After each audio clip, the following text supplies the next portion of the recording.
मैं जिन्हें आमंत्रित कर रहा था, बीच में लाइट चली गई, व्यवधान हुआ है, कोई बात नहीं, लेकिन उसे ज़्यादा मन से सुनिएगा, क्योंकि उत्तर प्रदेश के कवियों को इन दिनों पूरा देश सुन रहा है।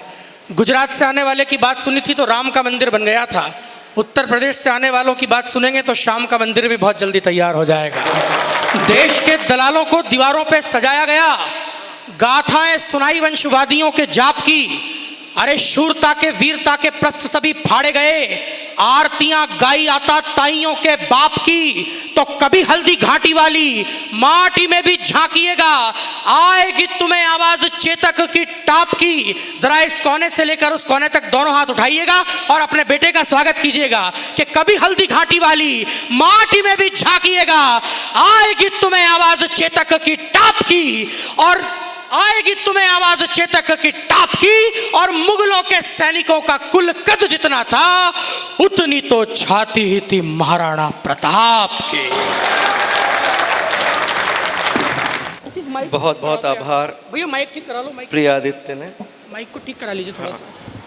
मुझे उठाया, ईश्वरी से नहीं तरक्की दे, इसको उन्नति दे। एक बार मेरा मन है जितने लोग यहाँ सामने बैठे हैं उनकी तालियां मुझ तक आ जाएं। ये मंच कौमी एकता का मंच है। ये देख करके मेरे को कितना गर्व महसूस हो रहा है कि हिंदी के इस उत्सव में कितने मेरे मुसलमान भाई पीछे यहाँ पर बैठे हुए हैं। ये एकता, ये नौचंदी, ये नौचंडी का जो मेला है, ये केवल हमारा यहाँ पर मंदिर है नवचंडी देवी का, वो मंदिर है हमारा, हम वहाँ पर मत्था टेक करके आते हैं।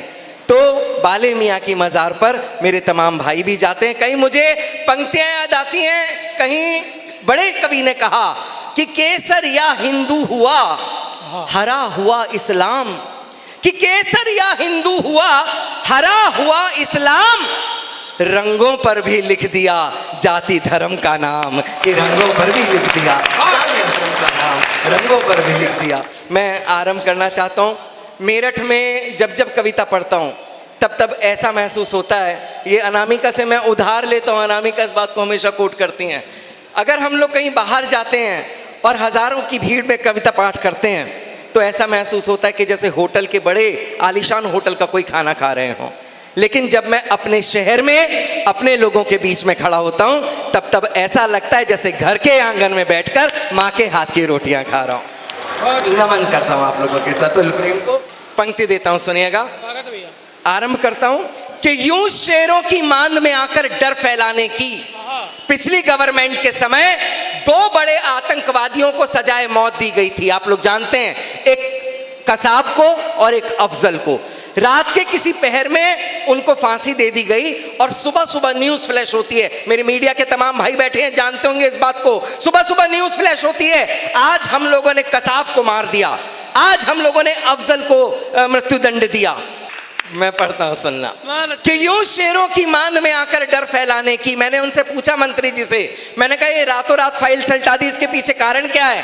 तो उन्होंने एक बात कही, बोले सौरभ भाई अगर हम लोग ये बता देंगे, बात डिस्क्लोज कर देंगे कि फलां तारीख को फलां समय उस आतंकवादी को मृत्युदंड दिया जाएगा, तो लोग विरोध करेंगे, विद्रोह पर उतर आएंगे, कैंडल मार्च निकालेंगे, और हम नहीं चाहते कि हमारे दल का कोई विरोध करे। विश्वास मानना, अंतर्मन उद्वेलित हुआ था, आह निकली थी कि काश हिंदुस्तान के सिंहासन पर कोई ऐसा शेर आकर के बैठे जो एक बार हिंदुस्तान में दहाड़े तो कलेजे बाहर वालों के कांपने लगे। ये सपना पूरे होते हुए देखा, तब बोलता हूं कि यूं शेरों की मांद में आकर डर फैलाने की, गीदड़ की औकात कहां थी आंख दिखाने की। कि यूं शेरों की मांद में आकर डर फैलाने की, गीदड़ की औकात कहां थी आंख दिखाने की। यदि अफजल को लाल किले पर हमने टांग दिया होता, किस कसाब में हिम्मत थी फिर भारत आने की। किस कसाब में हिम्मत थी फिर भारत आने की। पंक्तियां पढ़ता हूं, सुनना। कि पकड़ पकड़ कर जेल में डाले किस नीति के अंतर्गत। 10 आतंकवादियों ने हमला किया था, ना हिंदू देखा, ना मुसलमान देखा, ना बच्चा देखा, ना महिला देखी, जो उनकी बंदूकों के सामने आया उनको उड़ा दिया साहब। 10 आतंकवादियों ने मुंबई में हमला किया था। ये जो खाकी बैठी है ना, जिसको अभी हम लोग बहुत सारे चुटकुलों में प्रयोग करने लगते हैं, 100 नंबर मिलाओ, पुलिस वाले आ जाते हैं और 100 रुपए दो तो वापस चले जाते हैं। साहब ये अपनी खाली छातियां लेकर के खड़े थे ताकि हम लोग बच सके। इनको नमन करना चाहता हूं। इस खाकी ने उन 10 आतंकवादियों में से 9 को वहीं उसी खाक में मिला दिया था। केवल एक बचा था, कसाब। और साहब उसको किस तरीके से जेलों में रखा गया, दामाद बना करके। आप लोगों ने सब देखा, आप लोगों ने सब जाना होगा। हमारे तो दिल्ली के मुख्यमंत्री उनके पक्ष में खड़े हो गए, केजरीवाल जी बोले इनका भी परिवार है, इनकी फांसी रोक दो, फांसी रोक दो, फांसी रोक दो। अपनी खांसी तो रुक नहीं रही थी। फांसी रोक दो। मैं पंक्ति पढ़ता हूं, सुनना। कि पकड़ पकड़ कर जेल में डालें किस नीति के अंतर्गत, कि पकड़ पकड़ कर जेल में डालें किस नीति के अंतर्गत, हत्यारों की फांसी टालें किस नीति के अंतर्गत, कि हत्यारों की फांसी टालें किस नीति के अंतर्गत। भारत माँ का तन घायल है, जिनके पहने दांतों से उन कुत्तों को घर में पाले किस नीति के अंतर्गत, कुत्तों को घर में पाले किस नीति के अंतर्गत। और साहब 4 पंक्तियां और देना चाहता हूं इसी गोत्र की। स्वागत है। कई बार टीका टिप्पणियां की जाती हैं कि यहाँ पर तो ऐसा हो गया, यहाँ पर तो ऐसा हो गया, उत्तर प्रदेश में शासन नहीं है साहब, ये कुशासन है, यहाँ ऐसा है, यहाँ वैसा है। कमल दत्त भाई बैठे हैं, मैं आपकी साक्षी में कहता हूँ, सुनना मेरी बात। इस समय पूरे के पूरे हिंदुस्तान में केवल एक नासूर है, केवल एक नासूर, और वो है जम्मू कश्मीर। आप लोग बहुत अच्छे से जानते होंगे पहलगाम में जो हुआ साहब, जातियां पूछ पूछ करके हमारे लोगों को मारा गया। तब मैं उसका उपचार आपको बताता हूं, और अगर आप लोगों को उसका उपचार सही लगे तो एक भी व्यक्ति सदन में ऐसा ना हो जिसके तालियों के हस्ताक्षर मुझ तक ना पहुंचे।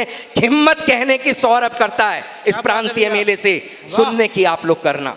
कि राष्ट्रभक्ति के पृष्ठों से तुम नाम भले हटवा देना, कि राष्ट्रभक्ति के पृष्ठों से तुम नाम भले हटवा देना, मेरे जिस्म के टुकड़े चीलों कव्वों को बंटवा देना।